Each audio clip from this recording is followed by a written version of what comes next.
সংখ্যায় কম হলেও ক্ষমতাচ্যুত আওয়ামী লীগ সরকারের সময় শিশু ও অন্তঃসত্ত্বা নারীরাও গুমের শিকার হয়েছেন বলে উঠে এসেছে গুম সংক্রান্ত তদন্ত কমিশনের প্রতিবেদনে। এক ভুক্তভোগীর ঘটনা বর্ণনা করে প্রতিবেদনে দাবি করা হয় ওই নারীর সাথে তার সন্তানদেরও গুম করা হয়েছিল। এছাড়া গর্ভবতী থাকা অবস্থায় পুরুষ কর্মকর্তাকে দিয়ে নির্যাতনের অভিযোগও করেছেন ভুক্তভোগী নারীরা। ক্ষমতাচ্যুত আওয়ামী লীগ সরকারের সময় ভিন্নমত দমনে বিরোধী রাজনৈতিক দলের নেতাকর্মী সহ আইনশৃঙ্খলা বাহিনীর সাবেক কর্মকর্তাদের গুম করে নির্যাতনের অভিযোগ ওঠে, যদিও সে সময় নানা কারণে অনেকেই মুখ খুলতে পারেননি। তবে গেল বছরের ৫ই আগস্ট ছাত্র জনতার গণ অভ্যুত্থানে আওয়ামী লীগ সরকারের পতন হলে দেশ ছেড়ে পালিয়ে যান শেখ হাসিনা। এরপর ২০০৯ সালের ৬ জানুয়ারি থেকে চলতি বছরের ৫ই আগস্ট পর্যন্ত গুমের ঘটনার তদন্তে কমিশন গঠন হয়। এরপর থেকেই উঠে আসছে অজানা নানা তথ্য। প্রধান উপদেষ্টার কার্যালয়ে জমা পড়া গুম সংক্রান্ত তদন্ত কমিশনের অন্তর্বর্তী প্রতিবেদনে অপ্রকাশিত অংশ প্রকাশ করা হয় সোমবার। সেখানে উঠে আসে পরিবারের পুরুষ সদস্যদের কারণে গুম করা হয় নারী ও শিশুদেরও, রেহাই পায়নি অন্তঃসত্ত্বারাও। ৫.৫ পৃষ্ঠার প্রতিবেদনে গুমের শিকার ব্যক্তিদের নানা দুর্দশার চিত্রও তুলে ধরা হয়েছে। সেখানে পরিকল্পিতভাবে গুমের শিকার ব্যক্তিদের খুঁজে বের করা ও উদ্ধারের প্রচেষ্টায় বারবার বাধা দেওয়া হয়েছে বলে উল্লেখ করা হয়েছে। এছাড়া আওয়ামী লীগের সময়ে গুমের নির্দেশদাতা হিসেবে সাবেক প্রধানমন্ত্রী শেখ হাসিনার সম্পৃক্ততার প্রমাণপর দাবি করেছে গুম সংক্রান্ত তদন্ত কমিশন। সেই সাথে গুমের ঘটনায় বিচার প্রক্রিয়া শুরু এবং র্যাব বিলুপ্তির সুপারিশও করা হয়।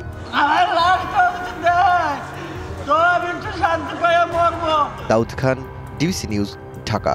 সংখ্যায় কম হলেও ক্ষমতাচ্যুত আওয়ামী লীগ সরকারের সময় গুম হন নারীরা, রেহাই পায়নি কোলে শিশুও। এ নিয়ে আরও বিস্তারিত জানার চেষ্টা করব।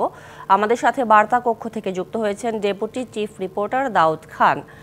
দাউদ, প্রতিবেদনে আমরা দেখছিলাম মায়েদের সাথে সন্তানদেরও তুলে নিয়ে যাওয়া হয়েছে, অন্তঃসত্ত্বাও রেহাই পাননি। তারা কমিশনকে আসলে কি বলেছেন, বিশেষ করে নির্যাতনের ব্যাপারে তারা কি বলেছেন? সুরভি, একটু যদি বলি যে বিগত আওয়ামী লীগ সরকারের সময় সবচেয়ে চাঞ্চল্যকর এবং অমানবিক যে ঘটনাগুলো ছিল তার মধ্যে অন্যতম ছিল গুমের ঘটনাটি।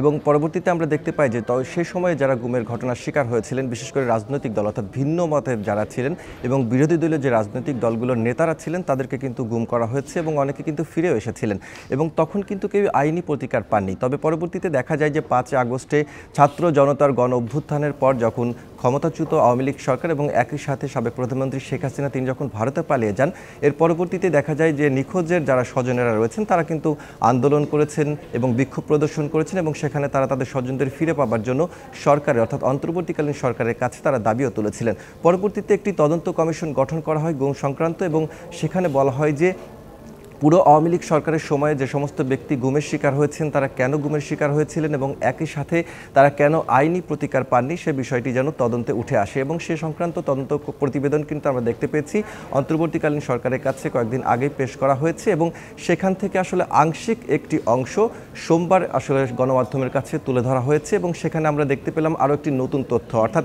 এর আগে আমরা জানতে পেরেছিলাম যে ঠিক পুরুষ সদস্যরা আসলে গুমের শিকার হয়েছিলেন, কিন্তু এই যে তদন্ত প্রতিবেদনটি প্রকাশ পেল সেখানে দেখা গেল যে 4 জন নারী সদস্যকেও গুম করা হয়েছিল এবং আরও চাঞ্চল্যকর যে তথ্যটি হচ্ছে সেটি হচ্ছে যে এখানে অন্তঃসত্ত্বা নারী যেমন ছিলেন তেমনি তার কোলের শিশুও ছিলেন এবং সেই ঘটনাটি অর্থাৎ যে নারীরা গুমের শিকার হয়েছিলেন তাদের মধ্য থেকে 4 জনের ঘটনা এখানে প্রকাশ করা হয়েছে। আমরা যদি একটি ঘটনা বলি যে একজন নারী তিনি জানিয়েছেন তদন্ত কমিশনের কাছে যে তিনি যখন গুমের শিকার হন তিনি অন্তঃসত্ত্বা ছিলেন এবং পরবর্তীতে তাকে যখন বন্দিশালায় নিয়ে যাওয়া হয়েছিল সেখানে আসলে পুরুষ সদস্য অর্থাৎ পুরুষ কর্মকর্তা দিয়ে তাকে নির্যাতন করা হয়েছিল, তেমন একটি অভিযোগ তিনি করেছেন।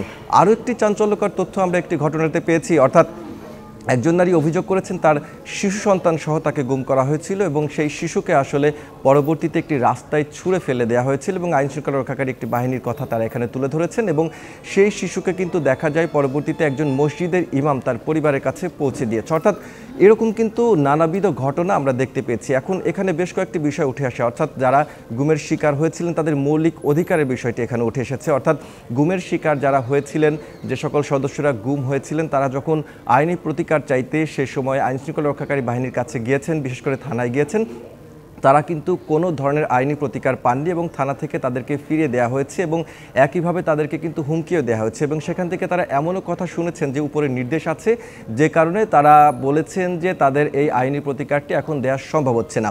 আরেকটি বিষয় এখানে উঠে এসেছে, যারা গুমের শিকার হয়েছিলেন তারা যখন অনেকেই কিন্তু ফিরেও এসেছিলেন এবং তাদেরকে বলা হয়েছে যে প্রতিনিয়ত আইনশৃঙ্খলা রক্ষাকারী বাহিনীর সদস্যরা তাদেরকে এক ধরনের নজরদারির মধ্যে রাখতেন এবং তাদেরকে হুমকি ধামকি দেওয়া হতো এবং এগুলো যেন গণমাধ্যমে প্রকাশিত না হয় এবং তারা যেন আইনশৃঙ্খলা রক্ষাকারী বাহিনীর কাছে গিয়ে এ সমস্ত ঘটনা খুলে না বলেন, সেই বিষয়টিও কিন্তু এখানে উঠে এসেছে। তবে যে বিষয়টি এখন সবচেয়ে চাঞ্চল্যের সৃষ্টি হয়েছে যে নারী সদস্যরা যে এতদিন গুমের শিকার হয়েছিলেন সেটি কেন গণমাধ্যমে উঠে আসেনি, সেটিরও কিন্তু এক ধরনের ব্যাখ্যাই তদন্ত প্রতিবেদনে দেওয়া হচ্ছে। সেখানে বলা হয়েছে যে যেহেতু সামাজিক একটি মর্যাদার বিষয়টি প্রতিটা পরিবারের সদস্যদের থাকে এবং নারীরা আসলে গুম হয়েছেন, এই বিষয়টি কিন্তু সাধারণভাবে যারা পরিবারের সদস্যরা রয়েছেন তারা কিন্তু অনেকটাই এটি চেপে যেতেন, যে কারণে কিন্তু এই ঘটনাগুলো এতদিন আসেনি। আর সবশেষ যেটি বলবো যে এই তদন্ত প্রতিবেদনে বলা হয়েছে যেহেতু আয়না ঘর নিয়ে এক ধরনের চাঞ্চল্য সৃষ্টি হয়েছিল এবং এই ঘটনাটি আওয়ামী লীগের সরকারের সময়ও যেমন ছিল, পরবর্তীতে 5 আগস্টের পরে কিন্তু আয়না ঘরের অস্তিত্বও কিন্তু আমরা দেখতে পেয়েছি এবং সেখান থেকে আলামত মুছে ফেলার এক ধরনের ষড়যন্ত্রও করা হয়েছে এবং আইনশৃঙ্খলা রক্ষাকারী বাহিনীর সদস্যরা তাদের নিজেদের বাঁচাতে এই সমস্ত যে আলামতগুলো ছিল সেগুলো কিন্তু তারা মুছে ফেলেছে। তো সবশেষ মিলিয়ে যদি সুরভি বলি, এখন কিন্তু এই যে গুমের শিকার হয়েছে সেখানে সাবেক প্রধানমন্ত্রী শেখ হাসিনার অস্তিত্ব যেমন পাওয়া গিয়েছে, যেমন দাবি করা হয়েছে, ঠিক তেমনি একই সাথে সবচেয়ে বেশি যাদের নাম উঠেছে আইনশৃঙ্খলা রক্ষাকারী বাহিনীর সদস্যদের মধ্যে র্যাব, সেটিও বিলুপ্তির এক ধরনের সুপারিশ করা হয়েছে। একদম পরিষ্কার। দাউদ, আপনাকে অসংখ্য ধন্যবাদ আমাদেরকে বিস্তারিতভাবে ব্যাখ্যা করার জন্য।